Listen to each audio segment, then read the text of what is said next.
Good afternoon, everyone. Today is Thursday, July 14th. I am so excited to be with all of you today. My name is Janis Malillo, the host of Truly Your VA with Janis. Today, I have on an amazing guest, and I just said to her before we hit the record button, I'll have what she's having. I'm so excited to introduce to everyone my new guest, and I have a feeling she's going to be a repeat offender, but in such a good way. Ellyse Colson, welcome to the Truly Your VA podcast. Thank you for having me. I'm so excited to be here. Oh, well, thank you. I so appreciate your being here. You know, and I'm going to start out a little backwards than I normally would, because your story, I think, is so unique. You were a teacher. So how, of course, somebody will want to know, how do you go from here to being a business coach? Like, that is just phenomenal.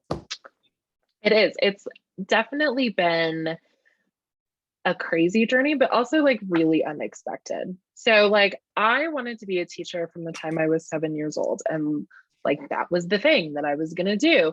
At no point in time was I like, maybe someday I'll start my own business. Like that, not on the radar, not even close. And so I was a teacher. I enjoyed teaching. It was fun. And then about the time that I was pregnant with my first son, my principal asked me to step into doing more school admin stuff and being more of like an instructional coach and helping to develop the curriculum for the school, and eventually doing like assessment stuff. And that was fun and that was great, except that it meant very, very stressful days. Like, so I no longer had to be working at home doing teacher grading stuff and all of the extra stuff that teachers do. But my day-to-day work was incredibly stressful and it was really unpredictable because I was dealing with lots of like kid behavior issues, and turns out I just really didn't love that part of education. And so when I was on maternity leave with my daughter, who's actually my second child, I saw a webinar that was essentially like, hey, guess what? You can go do this freelancing thing.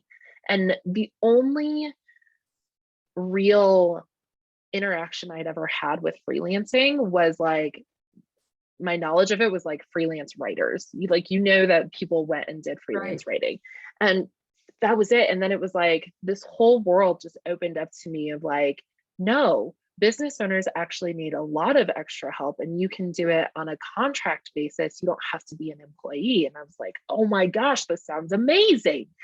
I'm also an introvert. And so like being at home and not having to go be around a bunch of people all day and I still get to work sounded really intriguing. So I did the thing. I worked my tush off to try and gain these clients so that I could replace my 9-to-5. It took me 2 years to finally replace my 9-to-5 income, which we absolutely needed. I'm married a teacher, so like I'm not the kind of person who was just able to like quit their 9-to-5 and dive into this full time.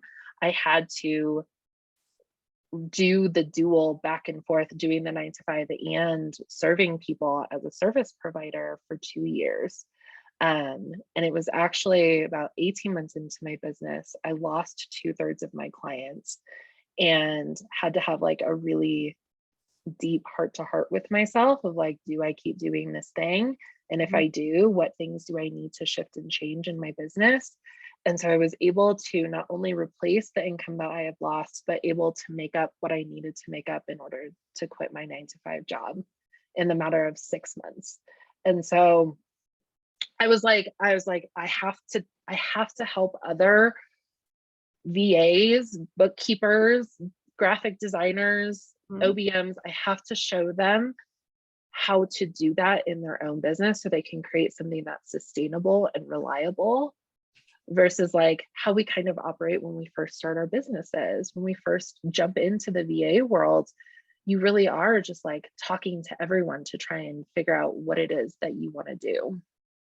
So that's how we got here. Wow. And that is quite a story, because I feel a lot of what you're saying. And when you're in that spot where you're specifically niching down as you did, and within a short amount of time, and you said in 18 months you had lost 2/3 of your clients. I certainly know what that is like, from my son's accident. But what I want to say is, like, you put the pedal to the metal. So, and I imagine you like sitting there where you are right now in your office being, okay, I know I can do this. Like, you had that confidence. Maybe there was some fear in there, but you stepped over that fear. Like, what was that decision making like? Because I think a lot of people, especially these last 2 years, have been faced with that fear. Totally. And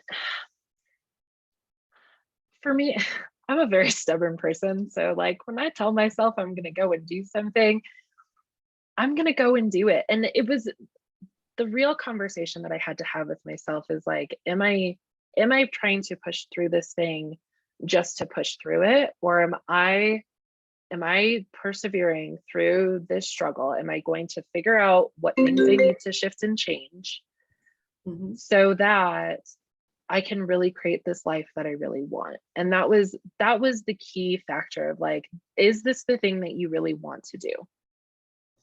And when the answer was yes, that this really was the life and the gate opening that I needed to have the best life possible, that I wanted and needed for my family, there really was no other option.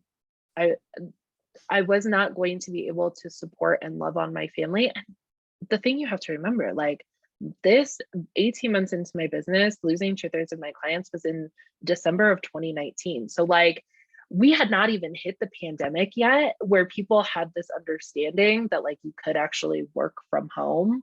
That was very much this thing that people were like, oh no, you need to come and be in the office. It was like, Right. why?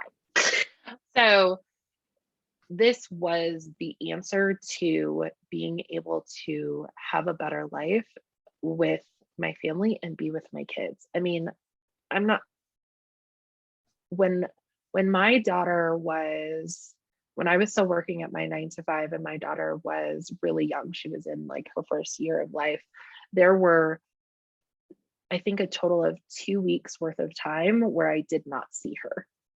And it wasn't consecutive 2 weeks, but it was like, because I would wake up so early in the morning to go to my job and I'd come home after she was already in bed, I ended up missing like 2 weeks of her life when I was like in the house with her. It's not even like I was on a business trip where I was away. It was like literally me driving to and from work and being at work all day I was missing this much time from her life. And that just wasn't acceptable to me. And so it was really asking myself, are you willing to do what it takes to get yourself and to make the changes necessary to make this thing the thing that you do? Right. And I can't even imagine what that was like for you as a young mom. And as you were saying that, like, I could see the depth of what you're saying, and also hear it in your voice. Like, you're in the same house with your children, and you didn't see her for basically 2 weeks, as you said. Like, that is just that's kind of crushing when you think about it. Totally. And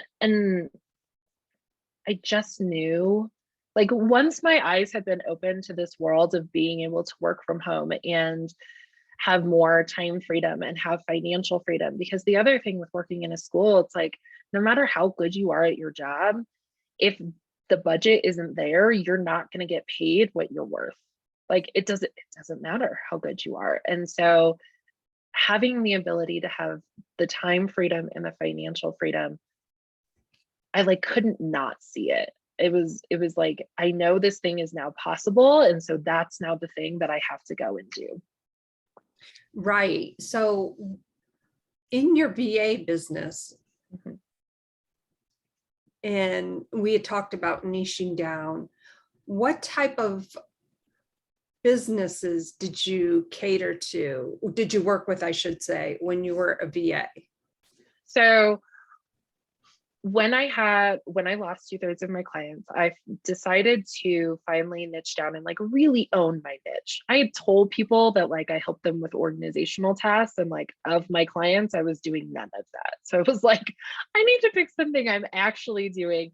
And that is very helpful. So I niched down into being a content manager and really specializing in helping my clients with content repurposing. So just taking their content and reimagining it into another piece of content so that they could show up better on social media without having to create any new content themselves. And it was really funny. The summer of 2019, I actually went and did 3 different networking events in person in the span of like 10 days, which was, I had never done a networking event before that. And so 3 of them very quickly. And one of the biggest things that stuck out to me was the fact that a lot of brick and mortar businesses weren't totally aware of how I could support their business. And so when I was having that like come to Jesus moment in December of 2019, I decided to work with online business coaches and life coaches, because they were already problem aware. Like they knew that they needed to be showing up on social media. And because they were aware of that problem, I didn't have to bridge that gap for them, and I could just be the solution to their problem. Gotcha. Yeah. And that makes so much sense, of course, because I know when I started out as a VA, I had lost my job working as a certified health coach. I was laid off in 2019. I was in the process of getting my health coach business up and running, and then being laid off. And then it was like scramble time. Mm-hmm. And then, of course, the pandemic happened and life happens. But the niching down part, I think, is really important, not only for VAs, of course, but for business owners. Like, what is your service point? Who are your ideal clients? Mm-hmm. What do you love to do? What do you know you are good at? And you can come on camera and say, I am flipping great at, like a lot of my clients, here, just do something with this. And I instinctively know what to do. For me, that's creative project management. And I also do content repurpose. And it's so important to own that. And you own that in a way where you're able to support your clients, but also in your business coaching aspect of it, people can relate to that because you've been there, done that. Totally. Well, and the other thing too, when it comes to choosing your niche, it's partially about like what you're good at and like who you can really serve, and making sure that those people are aware that they need the thing that you're offering. But like, that's the big part. They have to really have this immediate need to have somebody come in and solve that problem. Because if you are just providing services that they feel like are nice to have, but not necessary to have, they're not going to pay you the money for it. They're just not. They're not going to budget it because they don't see the need for it. And so there's a lot of like conversations that just like in conversation, talking with people and asking, what are the things that are keeping you up at night? What are the things that are not allowing you to make more money in your business? And what I tell my group coaching students all the time, it's like, you are doing one of 2 things. You're either saving people time or you're making them more money.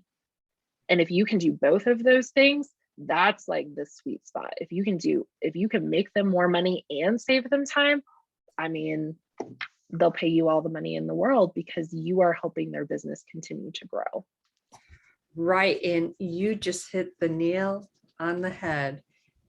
If you can help them make more money while saving them time, there is a huge value in that.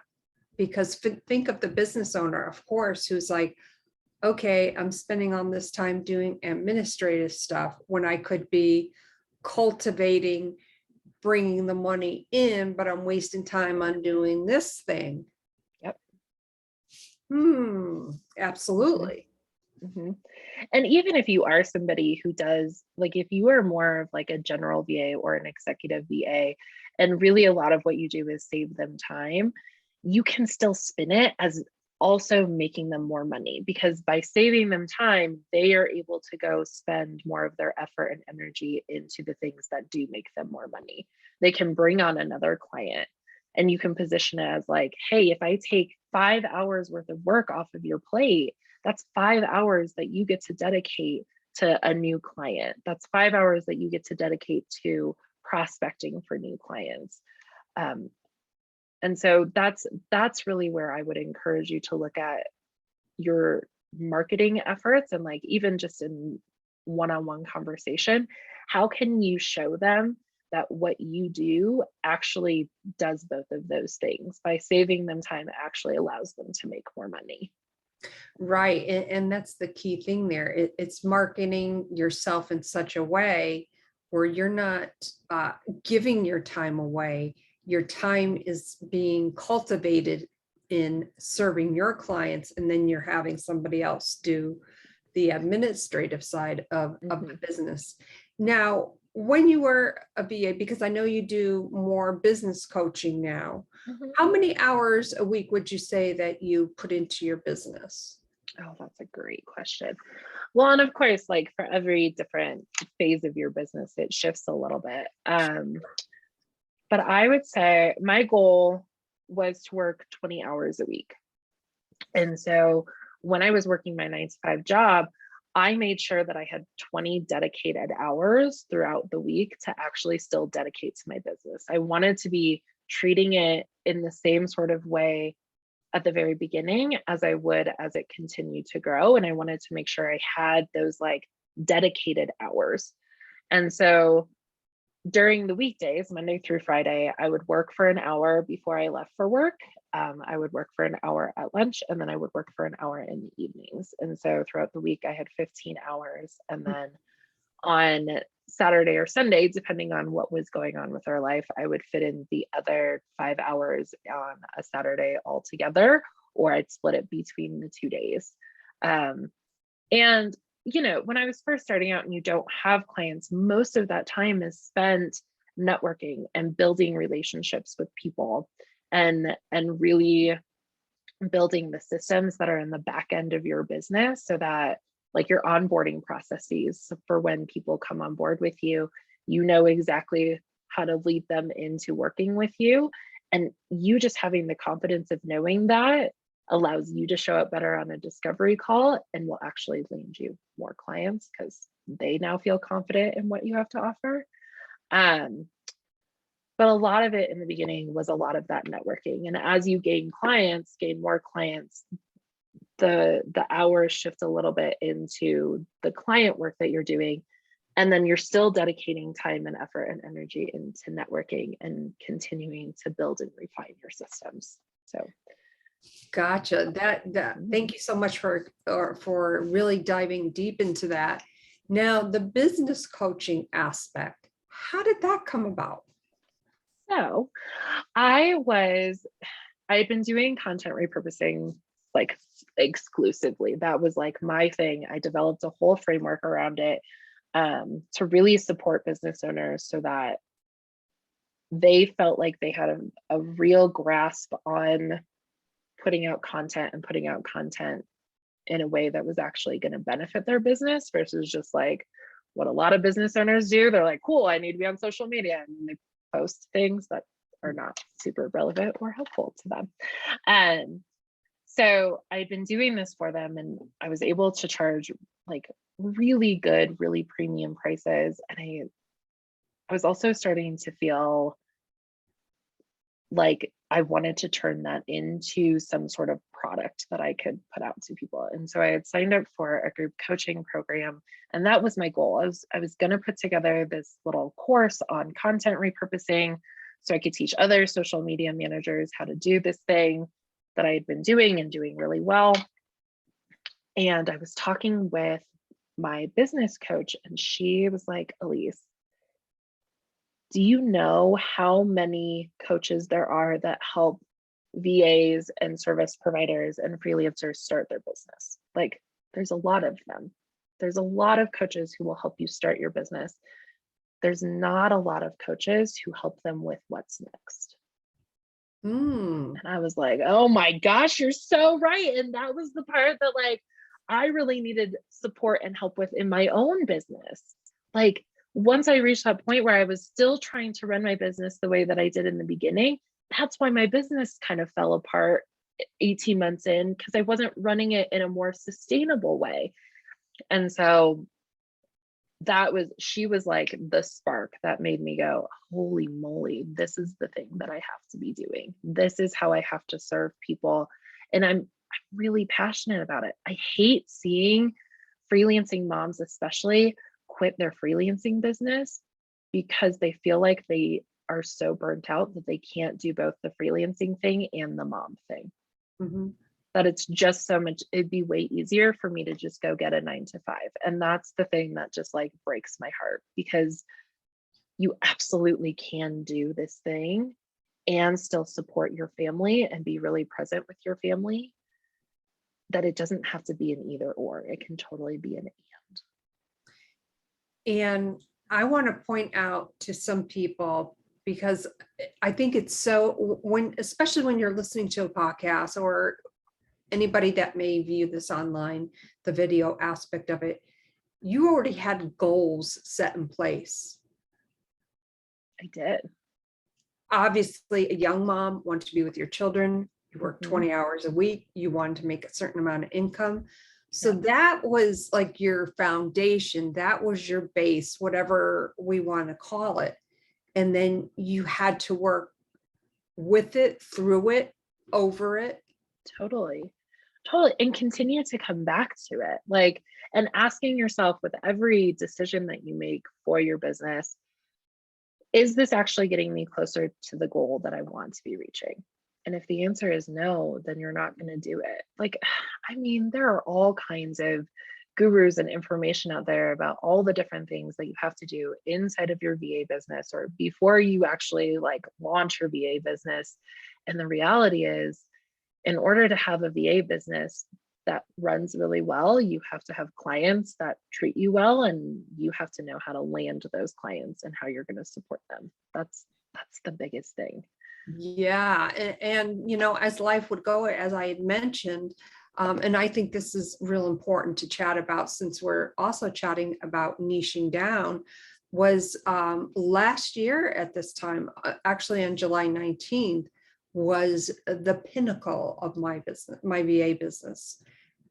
I was bringing in clients. I mean, life was grand. But in that moment of time, I didn't actually find out about my son's accident until 2 a.m. the next morning. But everything, as I thought it would be, was not what it was intended to be. And I just want to let everybody know, my son's, he's okay. He's okay. But the point being, in that moment of time when I was feeling elated, my son has this accident, everything changed. It made me think of everything so differently. And thank God that, I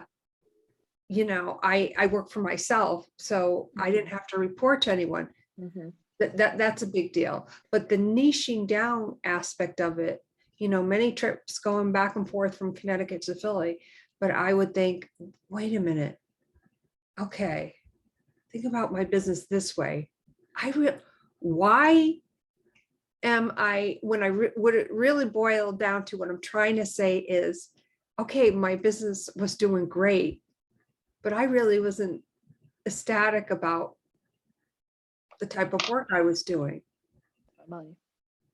And or the type of people that you were working with. Yeah, exactly. And that's why I wanted to bring that up, because I think that is so relevant. It made me think of everything in a whole different way.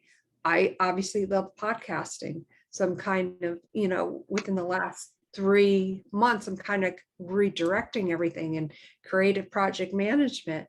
And excuse me, to say, I'm Janis Malillo. I am a podcast manager and I'm damn good at it. Like, I own that shit. Sorry, little ears.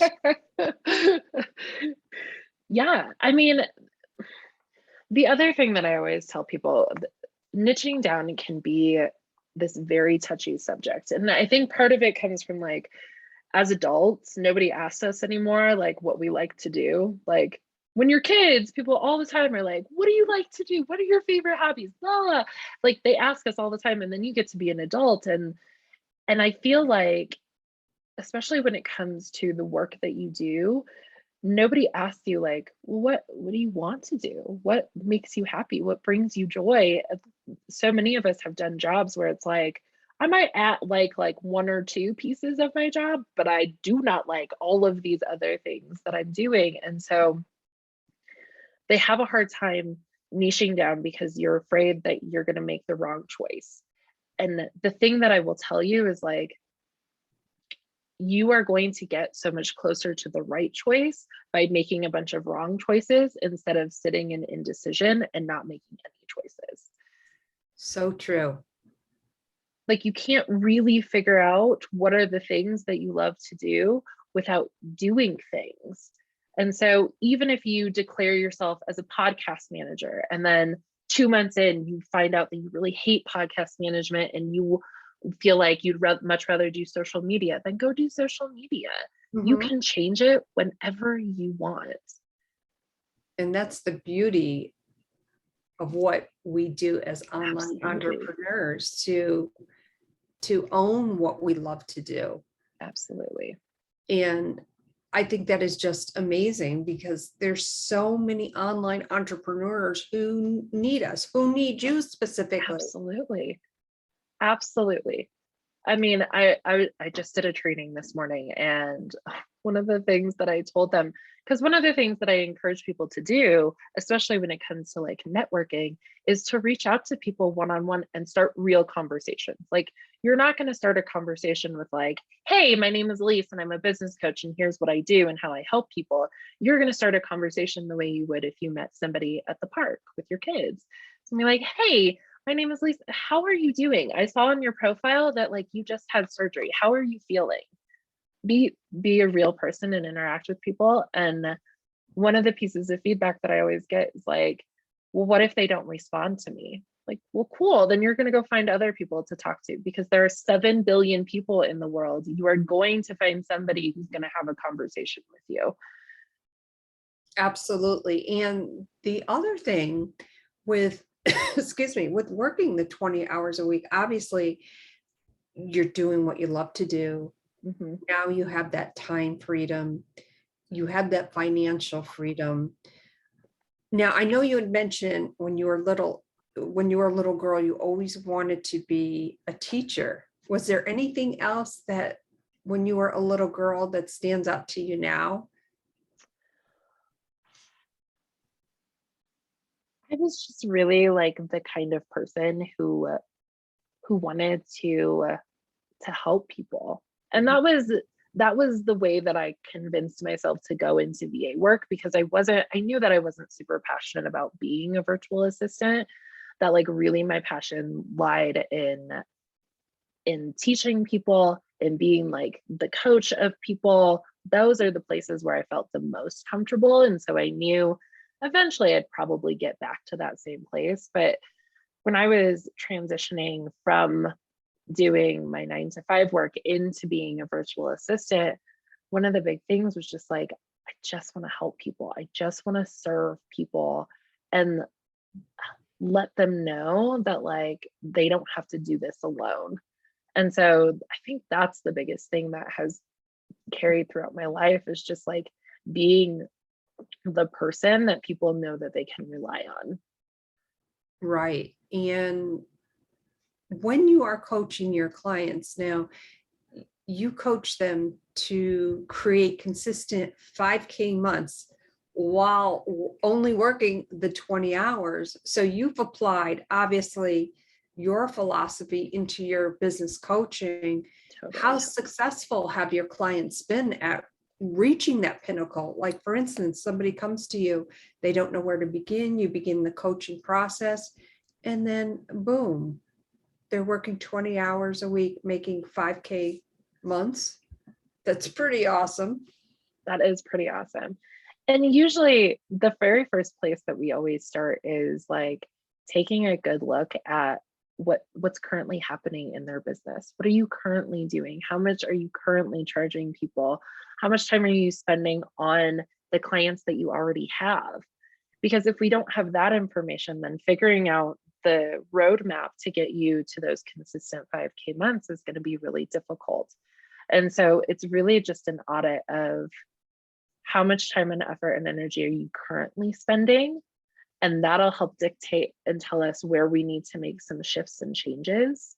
And like, even for some of my clients, their goals are not necessarily all the way up to 5K months. They're more like, they want to make consistent 3K months, but they only want to work 10 hours a week.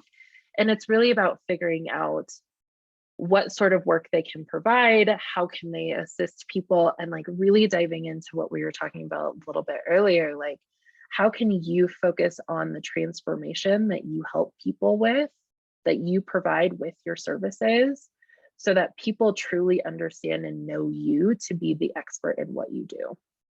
And I love what you said about the audit of the time and the effort. That's very poignant. It's very significant. And I don't think I have enough adjectives for that. And I might have to steal that phrase. No. Go for it. Yeah. I mean, it's not one of the big things that I learned, because when I first started my coaching business, the idea was to put together this like evergreen 8-module course that people could walk through that would create this like sustainable business for themselves. And one of the biggest ahas that I had after walking through my beta round of this course that I had put together is like, this is not a one-time thing. You have to continue to come back and reevaluate and really be making tweaks along the road as you go, because you could set out an entire roadmap and things can totally shift and change as your clientele changes, as you figure out and niche down further into really what you want to be doing for people. And so it's really just a matter of coming back to that like time and energy audit of like, okay, what am I doing? Is this still in alignment? And being really critical of the business that you have at this moment and asking yourself that question of like, is this going to help me get further and closer to what I want to be doing? Or is this taking me in a totally different direction? Further and closer to what they want to do. Further along the road, closer to what they want to do. Yep. They want to do. Wow. And Ellyse, what is one thing maybe that you're working on personally for your business, on something further and closer to maybe something that's over here that you want to get that thing that's over there? So I have this really bad habit of getting distracted by my income goals. And like, this is one of those things I've had to do a lot of like soul searching and a lot of self-evaluation of like, is this thing that I'm creating actually getting me closer to the overall goal, not just to the monetary goal? The income goal is great and helpful, and we need money to survive. Like, right. Don't get me wrong, those things are important. And there's a lot of different ways to get yourself to 5K. And you have to ask yourself if you're willing to do all of those different things, or if like the lifestyle surrounding your business is also really important to you. And so for my clients and for myself, the lifestyle is actually more important than the income goal. The income goal is important. We have to have like the needs and wants met. But like, I would much rather have a business that I love and that supports the life that I want to be building, but doesn't make as much money, than making a whole bunch of money and having a business that does not light me up. And so one of the big things that I've had to work on is just that realignment with myself of like, am I creating something new just because I'm getting distracted, and for whatever reason I don't want to be marketing the signature offer that I have, And if that's the case, like, why am I doing this? What's the purpose? And if there isn't one, then I have to be okay with letting it go. And then really making things simple. Like, we like to overcomplicate things. And I especially do. I overcomplicate the heck out of things way before I like bring myself back to reality of like, how can I make this as simple as possible?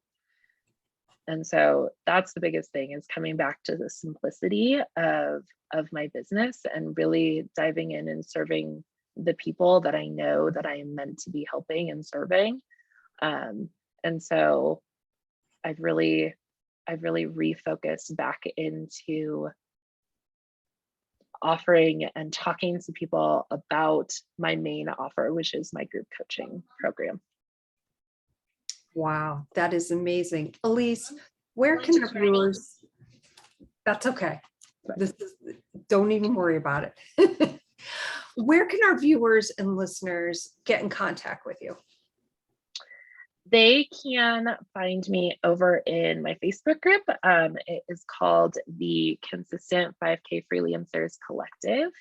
And then you can also come find me over on Instagram. I love Instagram. So it's Ellyse. Yep, Ellyse_Colson_. Perfect. I will make sure that all that information is in the show notes. Oh my gosh, we have so much more to chat about. We definitely have to have you on again. And I hope you'll definitely consider coming on again. Absolutely. Absolutely. I am all for that. Wonderful. You know, everyone, excuse me, what we talked about today is so paramount, not only if you're a VA, but if you're an online entrepreneur or you're looking for a business coach. And if you can't see me, I'm kind of pointing in Ellyse's direction there. Reach out to her. I'm sure she would love to chat with you, to share with you how she can support you in your endeavors. I love today's podcast. And yes, I am a podcast manager. I'm a creative project assistant, and I love what I do. The question is, do you love what you do? My name is Janis, the host of Truly Your VA with Janis, and we hope to see you soon. And if you would like to be a guest, go to my website. And I will make sure that's in the, and I just switched everything around, and that's why I had a little bleep there. I had a little, let's face it, I had a little blonde moment. It happens to all of us. It happens. Anyways, everyone, have a wonderful day. And thank you, Ellyse, again. And we will see you again very soon. Bye, everyone. Thank you so much.